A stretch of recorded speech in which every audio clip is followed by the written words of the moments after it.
महाराष्ट्राच्या लोककलांमध्ये तमाशा हा केवळ मनोरंजनाचा प्रकार नाही, तर समाज मनातील विचार, भावना आणि वास्तव मांडण्याचा प्रभावी लोककला प्रकार आहे। भालजी पेंढारकर सांस्कृतिक केंद्राने राज्यनाट्य स्पर्धेत बुधवारी काखत कळसा न गावाला वळसा हे नाटक सादर केलं। तमाशाच्या लोकनाट्य परंपरेला आधुनिक संवेदनाचा स्पर्श देणारे हे नाटक होतं। पारंपरिक लावणी, संवाद, गाणी आणि नाट्यमय प्रसंग यांचा समतोल साधत या प्रयोगाने प्रेक्षकांना हसवत विचार करायला लावलं। कोल्हापुरातील भालजी पेंढारकर सांस्कृतिक केंद्राने बुधवारी सायंकाळी राज्यनाट्य स्पर्धेत नाटक सादर केलं।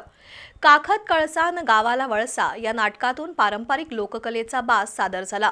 शहरी जीवनशैली, प्रसिद्धी, पैसा याला बळी पडून जुने कलाप्रकार हळूहळू नाहीसे होत आहेत।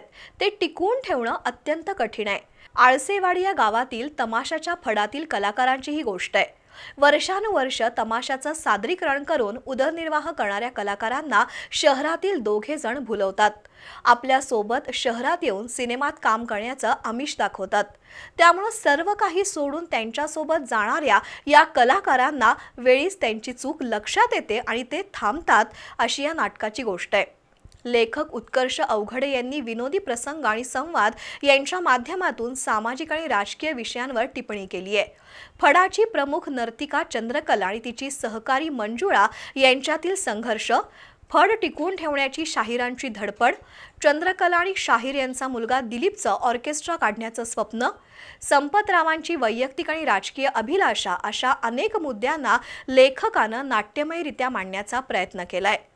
पात्रांमधील संघर्ष, टोलेबाजी आणि संवादातून सध्याच्या सामाजिक आणि राजकीय परिस्थितीवर भाष्य करण्याचा लेखकाचा प्रयत्न यशस्वी झाला। पण सध्या विविध माध्यमांवर दाखवल्या जाणाऱ्या नको त्या भाषेचा लेखकावर प्रभाव जाणवला। भालजी पेंढारकर सांस्कृतिक केंद्राने दर्जेदार कलाकृती सादर करण्याचा प्रयत्न केला। त्यांच्या नावामुळे प्रयोगाला गर्दी झाली, पण नाटकातील भाषेमुळे अभिरुची संपन्न प्रेक्षकांचा हिरमोड झाल्याची शक्यता नाकारता येत नाही।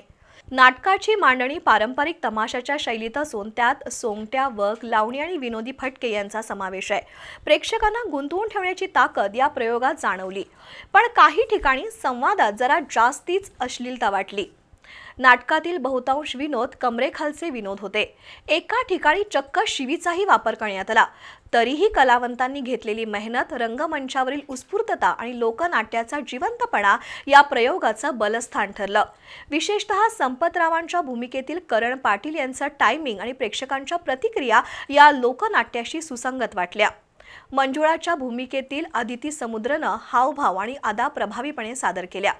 अनुराधा धामणे, जयदीप कोडोलीकर, मयुरेश माळवदे, कुणाल पोवार, शुभम कुंभार, सुशांत मधाळे, शुभम साने, अक्षय माने, तेजस कुपवाडे, साक्षी जाधव, अनिकेत मोहिते, निशा रणदिवे, केदार गवळी यांनी ठीकठाक भूमिका केल्या।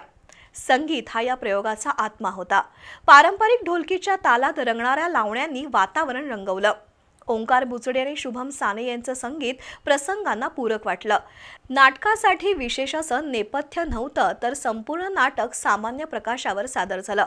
वास्तविक नाटकात काही प्रसंगांमध्ये प्रकाश योजनेला वाव होता, तर वेशभूषा नाटकाला पूरक वाटल्या। दिग्दर्शक अमेय कवठेकर यांनी लोकनाट्याची गती आणि नाट्यमय आविष्कार जपत सामाजिक आशय मांडण्याचा प्रयत्न केलाय।